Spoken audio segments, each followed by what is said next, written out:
Hello and welcome to A Junior, a Senior and I. Today I'm really pleased to have with me Rita and Andrea to talk about customer experience, customer support, and their relationship with tech. But first, let's meet our guests. Andrea, could you introduce yourself in 3 sentences or less, please? Hi, my name is Andrea Marengo. I currently work at Recover as a customer success manager. I'm actually a colleague of our dearest Pablo. And I've been involved in customer success for a little over 4 or 5 years. That's it. I'll keep it short. Thank you. And what about you, Rita? Could you introduce yourself, please?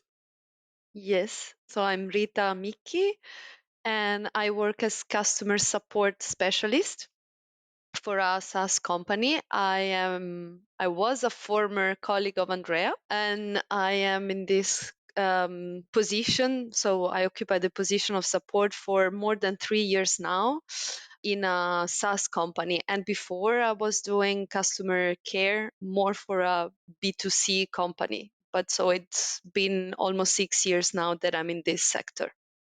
Nice, thank you. I think the first question that popped into my head when I started discussing with both of you the idea of doing this episode, what customer experience, what's customer success, what's customer support, what's the difference? Because for me, from the outside, it feels like it's the same department, different names, or they are all under the same umbrella.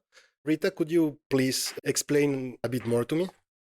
Actually, I think that customer success and customer experience can be seen as the same thing. Then every company has its own terminology, and it's basically what account management is. So, taking care of a client, being close to them, to their processes, their needs, setting up a tool if we're talking about a software as a service company, being close to them and bringing them upsells and new solutions to follow their procedures.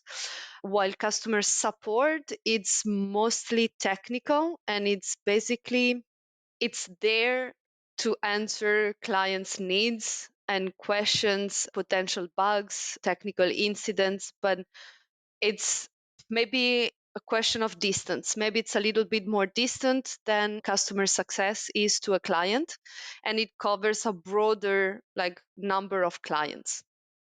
Maybe Andrea has more ideas as well. I should probably, right? What do you say, Andrea? Do you have more ideas? It is true that nowadays you see customer success positions being blended with customer support positions. There is definitely elements of customer support within customer success. I think theoretically, and that's the way I like to look at it usually, is that customer success should be helping the client making a success out of their use of a product or a service that they have purchased, which means that we as customer success managers have to help them understand that value and bring that value into reality, right? So we have to help them set up some KPIs or goals that they want to achieve with the product that they've purchased and help them measure those goals and see how much they have achieved thanks to the product or service that they have purchased. So that means that specifically in the SaaS industry, you have to kind of help them understand how your software is helping them achieve the certain goals. And to do that, kind of have to provide support in a way because you have to really be knowledgeable about the product that they're using, finding all sorts of ways to bring their processes within that tool or adapt them if necessary. And so, yeah, there's elements of support. There's also many elements in terms of advocacy. Sometimes because we deal with clients with different, let's say, use cases with different goals, we notice that a product can be improved. And that's when we start our advocacy, where we say, okay, I think our product will bring even more value and bring so a higher level of success for our customers if we introduce this and that, for instance. So this, not in a nutshell, is what I think customer success is. Okay, from what I'm getting is that customer support would be more the firefighters of the tool or the platform. Like, okay, something is broken or someone needs help because they don't know how to use X or Y, whereas customer success would be more the advocates of the platform, both towards the clients and towards the developers, right, or the product team. Is that more or less correct? Yeah, I think you'll have fires in both situations, but of a different kind for sure. Let's say that fires are a constant of every company or every role. Like everyone has to deal with fires at some point. Okay. And since you both are in the positions that, as I said, from the outside look similar, but are actually quite different, how is the role you have impact the organization of your teams? Are they organized differently, or how are your teams organized? Andrea? Well, in my current position, the team is very small, as you know, because we are a young startup. So we're actually building, I came to Recover to build this customer success or customer experience, if you want to call it, department. So we currently have myself doing the customer success management and another person doing the customer support. Although I have a feeling that because our business is growing, this will change in the near future. But if I take the example of the company where I used to work with, along with Rita, it was a more established SaaS company, Belgian SaaS company. So we had actually clients that were all over Europe. So we were structuring teams that were more based on the languages that we spoke. In my case, I had Italian, French, and English speaking clients. And the way we were structured was that we had, at the time at least, we had teams for that whereby there was a team lead for this, say, I'll call it Italian, French, like customers, for instance. And then we had several clients assigned to each team member. I'd say something along between 30 and 40, also because the value of each contract was quite high. So you had more senior team members having less clients, but maybe a higher ARR, like a higher recurring, say, contract volume brought per year. And that's the way we're structured, I'd say. The thing is, nowadays, for instance, I know that back then when I was in the company of Rita, we were doing onboarding, we were doing, let's say, adoption and advocacy, and also a part of, let's say, what they call post-sale sales. So anything that is upsells or cross-sells. So we were covering these three. And then I know that nowadays there's a team just for onboarding. So you can see that sometimes customer success is involved directly already in the onboarding, but not necessarily. So I'd say what kind of structures you could see there, depending also on the complexity of the product and how complex it is to implement it. Yeah. But I think the beginning of every company, every startup is to have one person that does everything, basically, except for maybe the sales part, which is the step before. But then you have this customer experience profile that follows the client, set up their tool, do the trainings on how to use the tool. And then once the client is live and using the platform or the software, and if they have questions, they also do support, reporting technical bugs to the IT team, etc. And then when the company becomes bigger, when business is good, then the process is more streamlined. Then this is what happened when I joined my company. It was the first year where customer success people were taken off from all the support questions and reporting incidents and having contacts with IT because it was too much. The company was getting bigger and bigger. There were more and more clients. So they needed someone, like we were two back then, two people that were just dedicated to support. And now, 3 years later, it's even more structured because we have what we call the implementation team, that is the team with specialists to set up the tool according to the client's needs, do the trainings to the users, and then there is the customer success part with all the post sales actions for upsells, cross sells, client satisfaction, contract renewals, etc. And then it's my team, so support for everything that might come as a day-to-day question or technical issue. I'm gonna take a wild guess here, but I guess then that at least the organization of work changes in the sense that I'm guessing that you, Rita, don't have any assigned clients. whereas customer success people will have assigned clients. This is what I was referring to in my first answer with the differences between the two roles. Indeed, in my team in support, we don't have assigned clients. Any agent can take on any request because basically we don't need to go in detail and see why a tool is set up that way, what is the structure of the client, which user is the general director, which one is just the intern, etc. That we don't care, because when they contact us is because whether they have a technical incident, so we just need to reproduce and report it to IT, or they have a question, meaning I remember, like, for example, during the training that I could do this, but I don't remember which are the steps. And then we have all the procedures and App Center articles, etc., to guide them. So yeah, we don't have any assigned clients. We can take care of all the clients. But you could have assigned clients in the sense that in some support or some companies, at least there's dedicated support for specific clients that pay specific, let's say, fees to get access to that. Yeah, then it depends on in the complexity of the tool for each client. Indeed, we have true, we have two clients that have dedicated support. The voice of truth. True, true. My brain is going back like in time. And how does that work? Because dedicated support usually means one person supports that company, or is it your support is always available? Because I always understood it from the outside. I think it can mean both. Then it depends on how the company wants to structure it. But for us, dedicated support means that first of all, the client's setup of the tool, it's very, very complex, and support needs to know their processes in deep to be able to answer to their questions and to guide them. So there are two people, always two people from the team, because we have the backup, and they can send us all the requests and we answer with a certain like speed, let's say. But it's not like 24 hours. We don't work in shifts.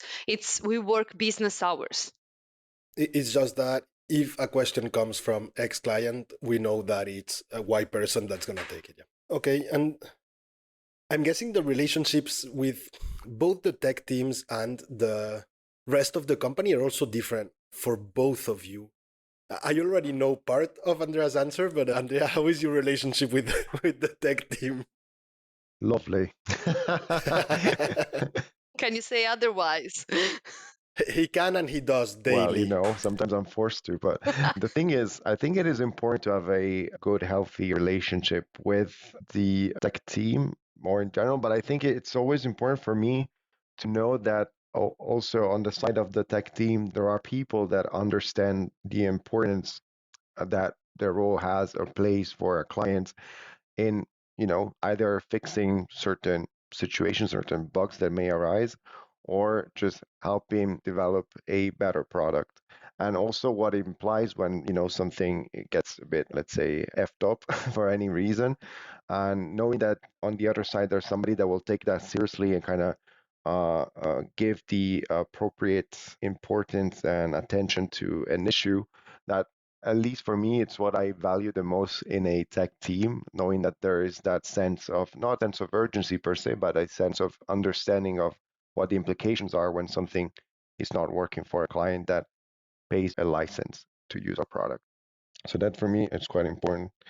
Yeah, and more in general, I think when you're talking about customer success, I think we are in touch with several, let's say, other departments, more because our position within, let's say, the client journey is kind of like in the middle. We come after the sale is done, so we kind of have to take over from the sales team and make sure that whatever they promise, we can deliver. Of course, sometimes that's where the most issues arise, to be honest with you. Not so much with tech teams. And also because sometimes technical implications, they prevent us from making sure something that was promised actually happened. And then more so for the rest of the journey, whatever is related to products, to the technical aspects, to any developments that might happen, and then of course marketing, because whatever is the success of our clients, we kind of need to put it out there, make sure we let other people know that we were able to help a certain type of clients achieve a certain type of goal, because that's good news. That's what's actually could bring new clients in. And then also on the revenue generation side, because we kind of foster adoption of features and whatever, we also have clients maybe introduce new features within their license, for which, of course, as the world is based on money, unfortunately, they will pay to get access to. So that also brings new revenue for the company. So yeah, I think customer success is a little bit in the middle of this constellation of departments, let's say. I gotcha. And you, Rita, how? For us, the technical teams are basically okay. The general connection we have, it's for sure with customer success, because sometimes we try to be as autonomous as possible, so then we can directly answer to clients, have generic answers that can guide the client but also educate them, so that they don't need to like contact us constantly and do not depend on our answers. But sometimes we still need customer success to understand some specific requests or some setup, etc. And on the technical side, the most communications and interactions are with product, because it's important that they have the feedback coming from the users, from people that are daily using the platform, which is super important. So we now do some statistics and we see what are the topics, the main pain point that may generate more and more requests from clients. And for this, we communicate with the product team, and then the technical team, the real IT team, which is in our support, in our department, because we have, so now my profile is support level 1, and it's me and other colleagues that are directly in contact with the clients, communicating to them, preparing all the communications, emails, etc. But then in our team there are 2 IT people, which are the level 2, so the second line of support, and they are investigating really the code, the logs, the database, everything that is technical, to detect if an issue, it's really an issue, and if there is some setup to do on the technical side to help us doing that, because no one in the first line of support, at least in my company, has a technical profile. We are of course gaining knowledge, but it's hard. You need to know a lot. And since last year, it wasn't like that. IT was completely different department from us. And I think that was the major, it was like a really life changing event, because now when I need something, I don't have to bother another department that is focused on other things. I have my colleagues in my team. We have like daily calls and sync meetups, etc. So it's much smoother. They understand a lot more. They have more time to understand our needs, the client's needs. We talk a lot more. So that's really important. I see. And from what I understood, customer support in general was the first line of fire, but even there are people in the background that don't get yelled at, but are there to help. When there is a real fire, basically, like what we do from the first line of support is just okay, detecting there is really a fire, because we know that the platform and the software deeper, so we know when it's working as expected or not. Sometimes there is no error message on screen, because when there is an error message, the error is usually easy to fix. The problem is when there is not. But so yeah, basically our task is to communicate to the client, confirm that there is a problem, confirm that we are on it, but then the real fix and the real work is done by the technical team, which is like vital for us. My work wouldn't exist if they wouldn't do their part. No, no, of course. And from what I am understanding, the biggest part is that detection of is if the issue is between the keyboard and the chair, or if it's a real issue of the platform, and then translating, like understanding and diagnosing the issue and then translating it. I see. And what are, for both of you, the most difficult types of challenges that you encounter daily? Like, because a job becomes semi-automatic at some point, right? Like, okay, these types of problems are not a problem. I know them. I know how to deal with that. What are the types of problems that are more challenging for you guys usually? For sure, any emergency, like the real emergency, like some page is completely broken, something that is not working, platform down, which actually platform completely down never happens. But like the real emergencies are exceptional. And of course, it's always a moment of, I don't want to say panic because of course we manage, but high levels of stress, and make sure that you do not like ring the alarm too fast but not too late, that it's directed to the right people, the right departments, and then it's taken care of in a timely manner and keep the client informed. And yeah, I would say that's a hard part, not the everyday life, but yeah. Hopefully, I'm guessing some companies it Yeah. might be the daily life, but yes, I get you. No, but I think it's that aspect of kind of managing clients' expectations and making sure that they are kept informed. That's I think one of the most, according to me, at least in customer support, is one of the most valuable things you can have out there because it's really gonna calm down the clients, really avoid any kind of, let's say, inflations of a situation. So that is actually when I started the recovery, it was like was kind of having both positions as both, say, customer success support. And of course, it's not easy to keep up with support and success at the same time, mostly because I think you kind of really want to be proactive in your communication with clients when you're in support. You want to keep them informed when, especially when there's a big issue going on. And that takes a lot of time, actually, especially if you don't have yet the infrastructure to kind of automate that in a proper way. But that's probably one of the most valuable things of customer support.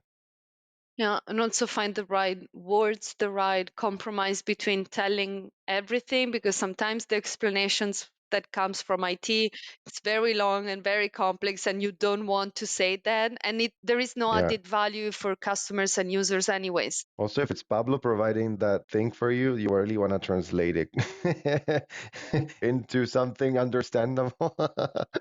Yeah, exactly. It's in front of the explanation, and I'm like, okay, I don't understand anything until I really profoundly understood what happened. I cannot find a more customer friendly way to translate it.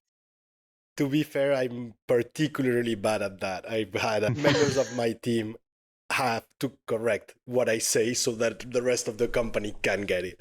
So I guilty know. as I remember charged. once I spent I don't know how many minutes trying to decipher what you wrote. It's like decipher what you wrote. It's like what the heck? Too many sentences. I was like, oh, I'm lost. Is ChatGPT helping or not? I don't use it for that. But honestly, ChatGPT is a good revolution. Yeah, that's what I was gonna ask. Good segue. How are LLMs, ChatGPT, or any other helping you in your job? Do you use it daily? Do you use it never? Do you use it from time to time? For me, it's mostly I don't use it daily. It's more maybe when I have some more difficult communications and I really want to be sure that the language and the content is completely clear, then I ask a little help from ChatGPT. I mean, it's regular, let's say 3, 4 times a week, but for everyday communications on simple question, I don't use it. Well, I'll be honest, unlike Rita. So I'm using But it it's quite true. I'm just kidding. Uh, I'm using it quite extensively, mostly because I'm a very lazy typer. So like I know what I want to say, so I kind of trained this ChatGPT to this whatever they call it now. But you train it, you say I want to be writing these emails in this way. There you go. So I just put whatever is in my head and then it translates it in a way that kind of fits what the way I usually write. And then of course I make a little bit of editings, but it's helping me really saving a lot of time because I'm a bit anal when it comes to emails. So I'm like, I want to be sure that I'm providing all the information. I'm putting things written in a certain way. So that helps me cut the time that I usually spend writing emails, which of course takes a lot of my day. I don't know how many emails I send per day, but it's definitely a lot. For sure, when you have a long communication, something that it's complex with a lot of elements, the time you would put in yourself just to prepare it, then do something else, reread it, rearrange all the elements, Yeah. change some pronouns here and there so it's not repetitive. Now you just write it once, you put it in ChatGPT, ask it to make it more clear and more structured, and it's done. For me, it's particularly important when it comes to especially contract renewals, where you kind of have to be very fussy, very attentive to any words that you use, or when you send an offer to a client, whatever. I think that really helps a lot because you kind of want to always keep a certain positive communication, but of course, because of the moment of the day in which you're at which you're writing this email, maybe it's not like whatever just happened, you're not in your best mood, whatever. So it's sometimes it's really hard to kind of be consistent in the way you want to write emails, especially if you want to keep this positive kind of communication. It's not always easy. So that really helps you kind of find clarity when you are in a very bad mood and you have to write an email that doesn't fit your mood. So that's really helpful in that sense. And related, but not exactly the same, how do you feel about companies using AI bots for support roles? I had a meh experience the other day with a company, but I wanted to have an inside take on that. I think it's the future. I think we cannot avoid it. If a bot is well trained, then it's useful. Like, I think that the optic to keep in mind is then it should help the client. If when you train it, when you try to use it, bothers you because you don't get to what you want, then there is no point putting it out there for clients, because if it bothers you, there will be 3 times even more bothered. But if it's well trained, yeah, if you have a good documentation, a good knowledge center, a good help center behind the bot where you can take the information that the client doesn't want to go and search in the like all the network of articles, but just type their answer there and it gives the right article, then it's perfect. Also, always with the possibility to contact an agent. That's not something that will disappear, I hope at least. But when it's well trained, when the bot is well trained and can really guide you to the answer, it's perfect, because then the user can arrive to the answers right away without preparing the email or going to the portal, filling in the questionnaire, etc. So we don't have it for now, but we're working on it and I think it's gonna be good. On my end, as an outside user, when I encounter one, I feel like it's been the promise for as long as I've been in tech. People have been selling, yeah, you'll have a support bot that will do all of that. But on my end, I usually find that I contact the support, I get a bot that's answering me, and it's just on one end retarding the moment where I actually get to talk to a human, and it gets me angry until I get there, right? Because at the end of the day, I want to talk to a human. But that's a strategy, no? They actually do it That's on a purpose. strategy as well. You don't want me angry with support, right? No. It depends on your company culture, though. Yeah, first of all, it's the company decision and trajectory and what they want. If they want to have less human in that department and do the bot do the most of the job, then yeah, that's something they decide. But yeah, you need to have a real good balance between making the user self-sufficient and independent in their search for answers and giving them the possibility to reach to a human, to reach to support in a quite timely manner. I think, well, for instance, what we are doing at our end at Recover, I think it's good compromise for now because so what we do is we ask certain questions to kind of identify the issue. And then with that, then there is a person that replies. Now, I think what is interesting is that now when before, let's say the help centers were very much used to communicate externally, to provide instructions externally.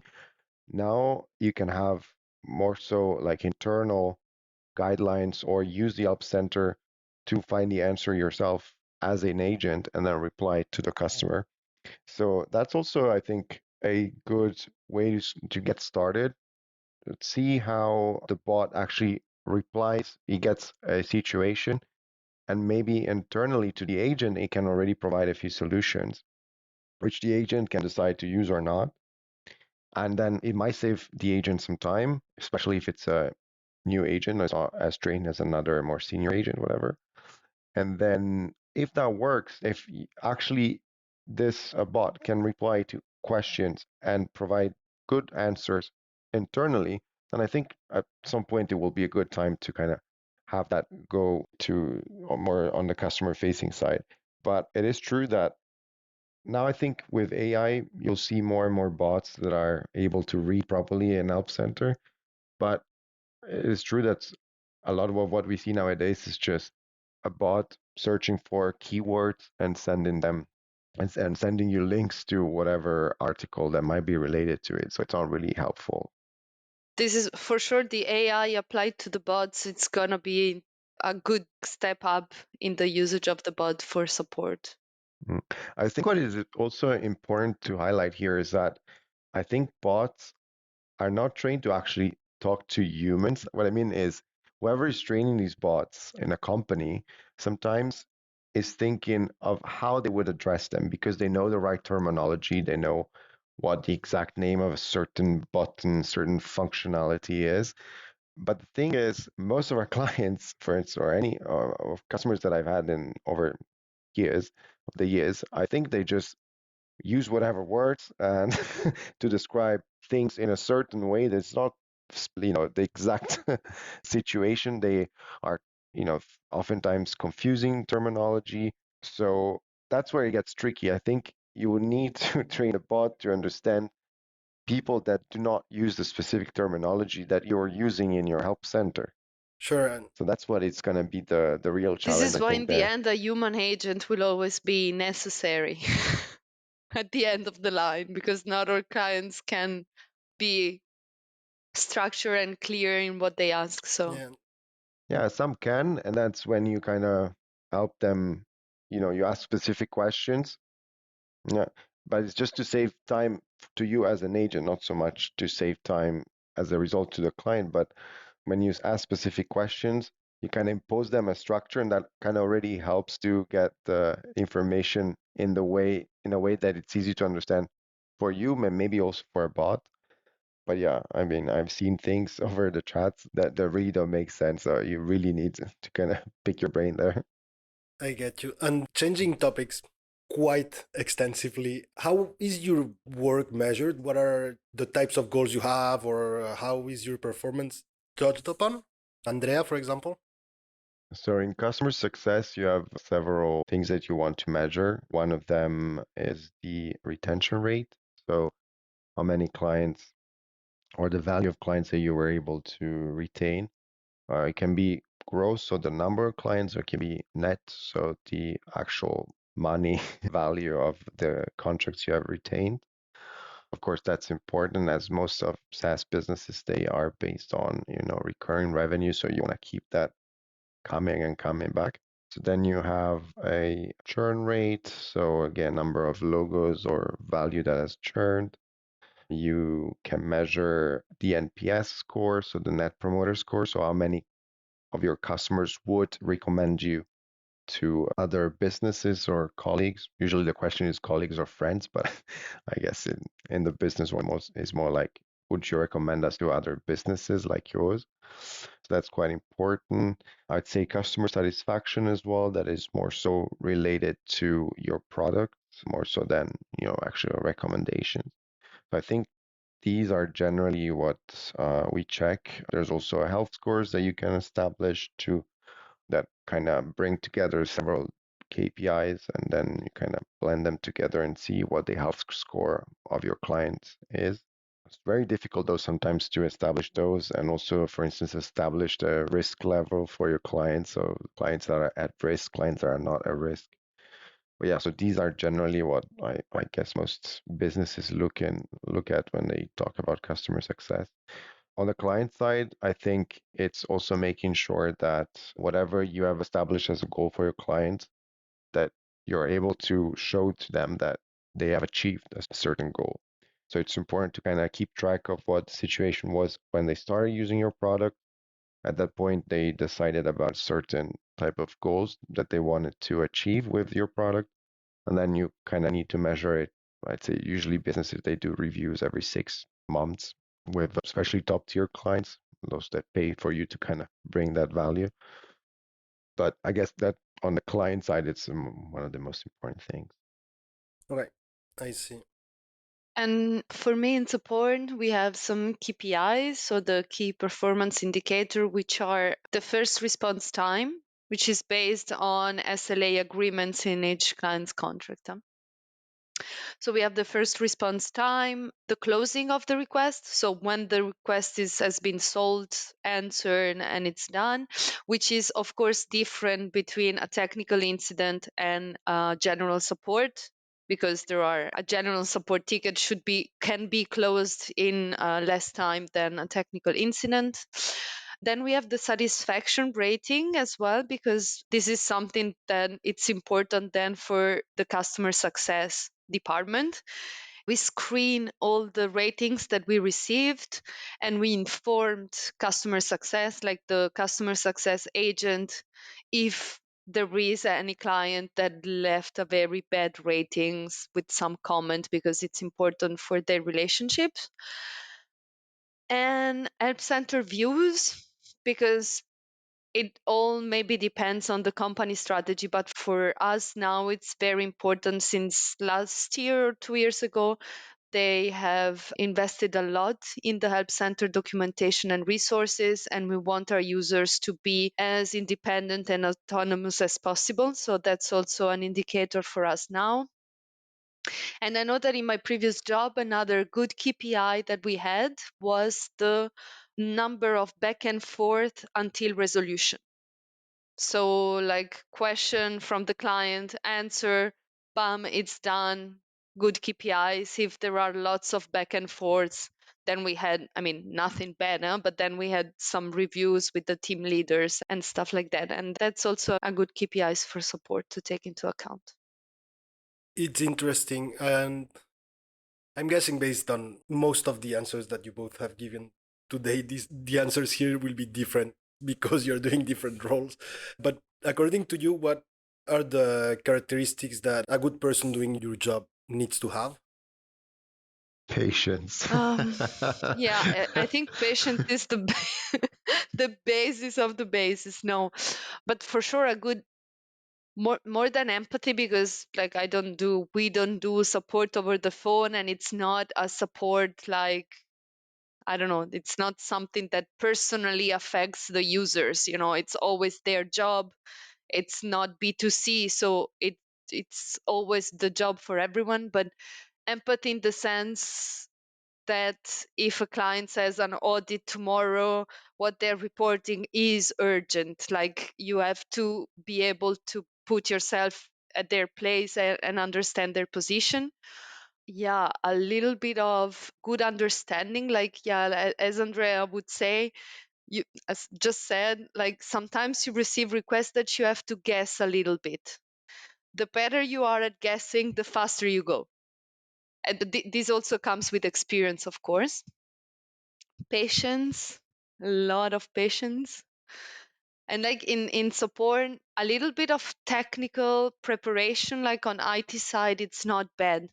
Most of all because I think I am a heavy point for the IT team, because I really don't have any technical background. They have to understand, to explain everything to me.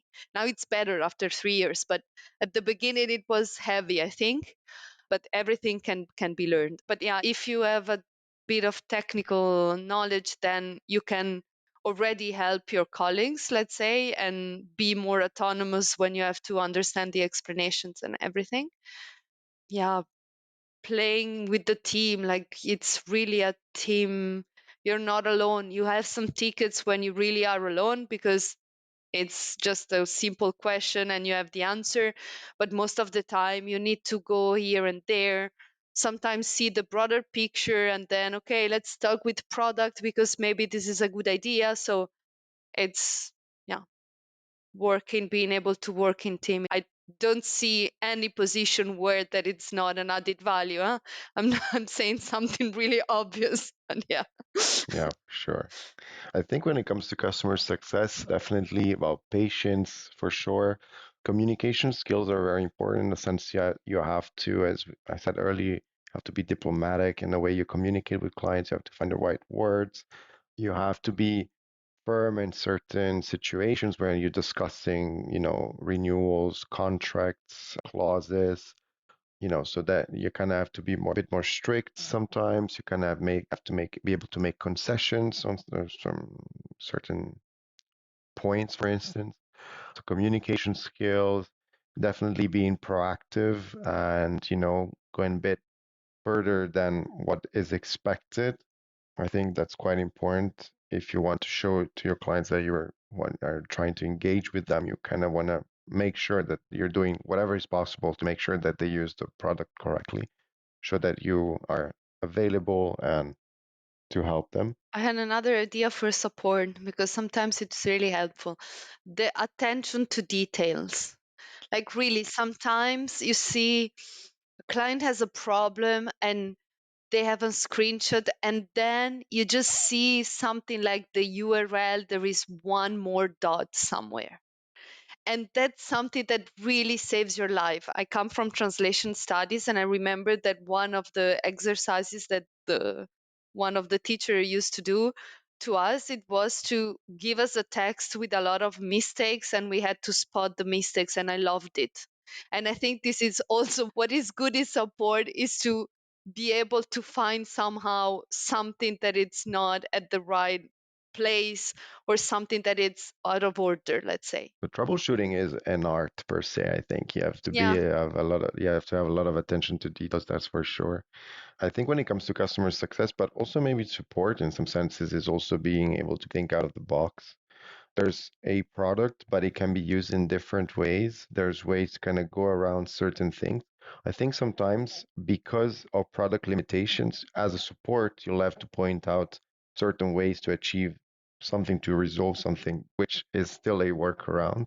And never, like, the longer you stay in supporting a company, I think the one exercise that you have to do for yourself is to never lose the user perspective, because then there are some automation that takes over your routine, that to achieve that you need to do A, then B, then C, but sometimes it's not super intuitive, so you always have to think in the client's perspective, Yeah. which is, yeah, a good point for a support agent. Makes sense. I'm gonna start bringing the episode to a close because we're getting close to the 1 hour mark. But I've started asking a last question that I ask in every podcast. What would you say to a junior person that wants to get into customer care, customer support, customer experience? Andrea? I think is to not take things too personally in the sense that oftentimes because of the expectations that are maybe brought on the product that you're selling, on the product that you're implementing, clients might have a specific ways of looking at things, and then they might be sometimes disappointed and bring the disappointment onto you. I think you always have to not take things personally, although sometimes it's difficult for some people to really engage with their product once they've started learning it and using it. So it's important, I think, to keep that distance and show yourself as proactive, show to that you're there trying to do your best. And that's, I think, the best you can do. And for me, it would be, for a support agent, for sure, ask questions. I think that's like, we are a bridge between clients and, of course, all the technical departments. A client can say something that it's not clear, and sometimes guessing it's not the best solution. So ask question, be sure that you understand, and that's the same for the technical team. If an answer is not clear, ask questions, go into details, don't be afraid to ask. It's never too, of course, at a certain point can be too much, but until you are not sure that you really deeply understood what you're reading, do not take any action. Do not prepare any communication until it's clear in your head. And also, maybe it was just me. I don't know if it's all agents, but like saying no to clients, like this is not possible. It was so energy consuming for me. Even if I had all the arguments, I would like, okay, let me postpone this to tomorrow. Oh, I have to prepare this email. But sometimes a no with a clear explanation, it's completely accepted. We cannot do everything with all the tools we have. Sometimes it's cause of a bit of frustration, but clients can understand. So also, yeah, be assertive when you say no. Yeah. But then, saying no, it's important in any situation, especially as a junior, I think. In whatever situation, I think you need to at some point say no. And of course, always provide a reasoning why you're saying no, but that's important when you're Like say no from a good heart. Like don't feel the exactly heaviness of saying no because it's your right to say so.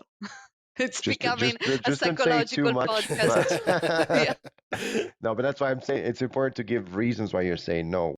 Yeah. I think if you say no and you provide a reason, anybody will understand. I think that we can bring the podcast to a close. No. No. Keep it on.